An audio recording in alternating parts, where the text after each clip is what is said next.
Hey, I'm Elizabeth Losi, and I am here today to invite you to join me starting this Friday, the 7th of August, in Marry Your Magick, the Eclipse Season edition. I decided over the weekend, and there are several people in there with me, but I just decided I was going to do it whether or not there were lots of people or no one besides me, because I'm doing it for myself. I am very eclipse sensitive. An eclipse,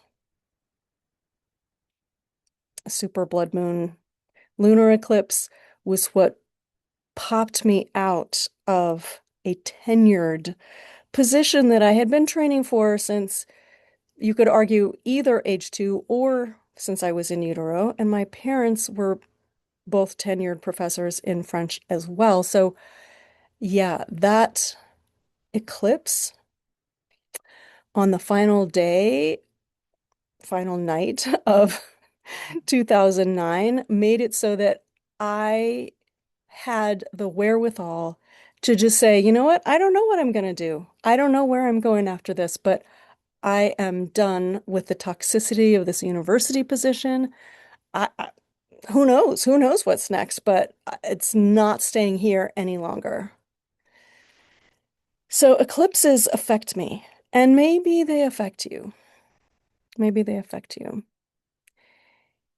And eclipses sort of move around the zodiac backwards. Every 18 months or so, we have another set of eclipses. And the full moon in Aquarius that we had just last week, which was beautiful and orange and amazing, that looked like it might be an eclipse, but it wasn't.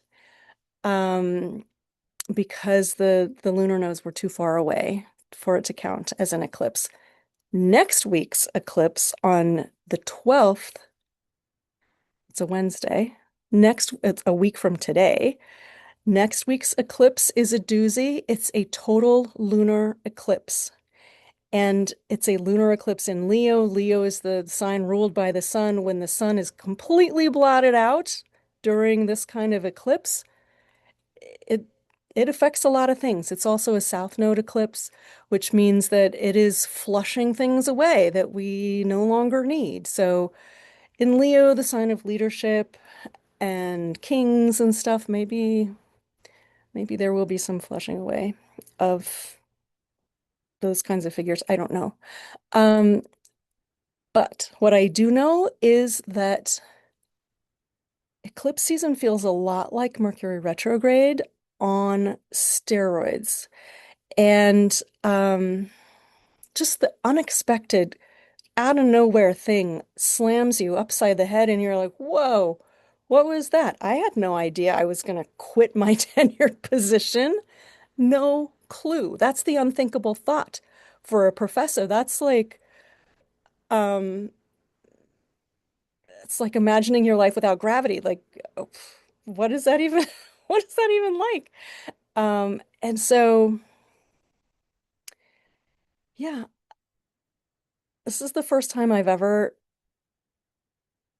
done an eclipse season edition of Marry Your Magick.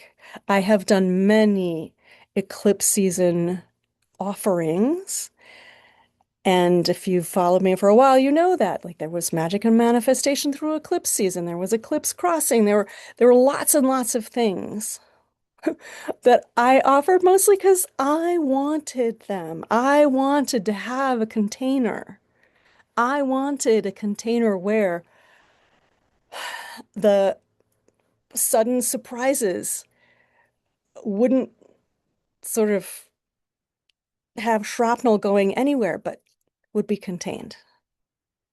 So, Marry Your Magick is by itself, without being in eclipse season, is a really powerful program because it's for women only.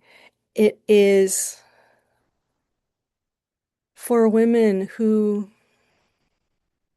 are done being shamed for their superpowers. It's for women who really want to get a handle on all their gifts because they feel like, okay, so I've checked all the boxes, now what? I'm still not happy and fulfilled. Let's get in there. The cost of admission includes getting into your Akashic records with questions specifically about your gifts, right? So let's find out what your gifts, what you were born really to be doing in the world, right? In a small group of other women and with me holding a super tight container. I have a PhD, so I was a professor for many years. I've led many, many groups, long-term teacher. Um, but also I'm a shamanic healer. I am a trained priestess. I hold space. I read energy. So let's do this together. There's no ramp up. It's an invitation.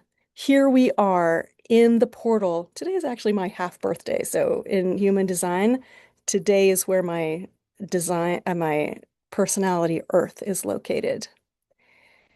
And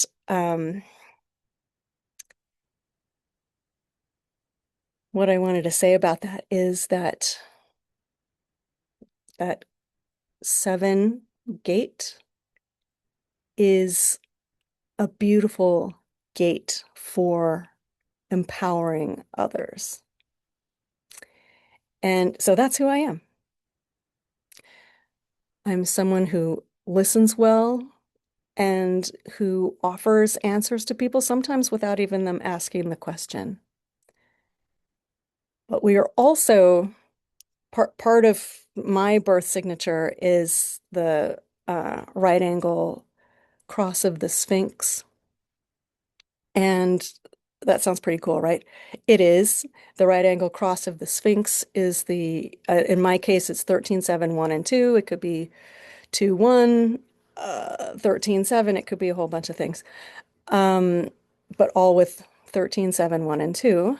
And so these four gates are all the initiation of a new season in the old calendar, cross-quarter holy days.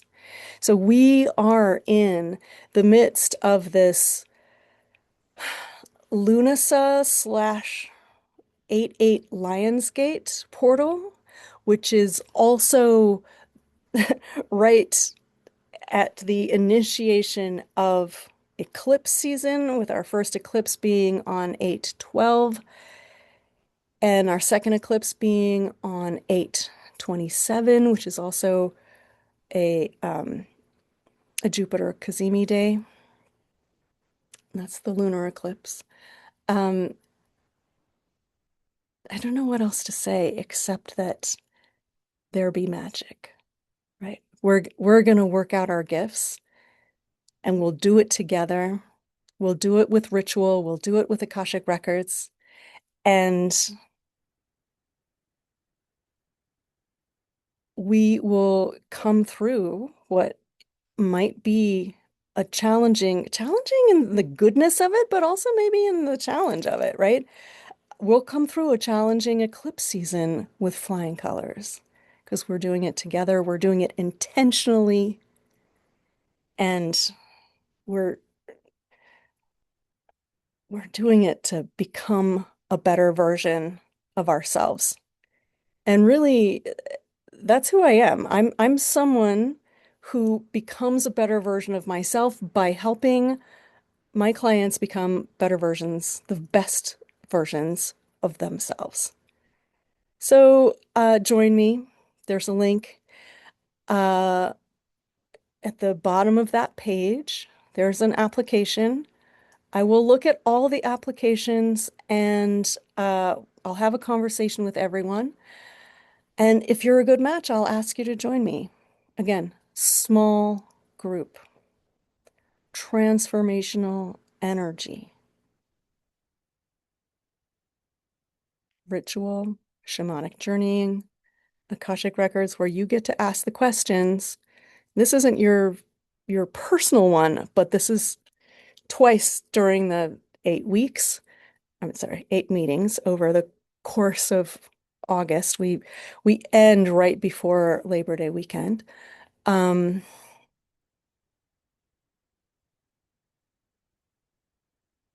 we'll be creating, we'll be tapping into our own personal magic, our personal gifts, and we'll be creating a special thing for everyone in the group. So I can't wait to hear from you. Have a beautiful day. Even if Marry Your Magic isn't for you, I wish you a lovely and prosperous and not getting knocked upside the head eclipse season. All right. So much love. Thanks again.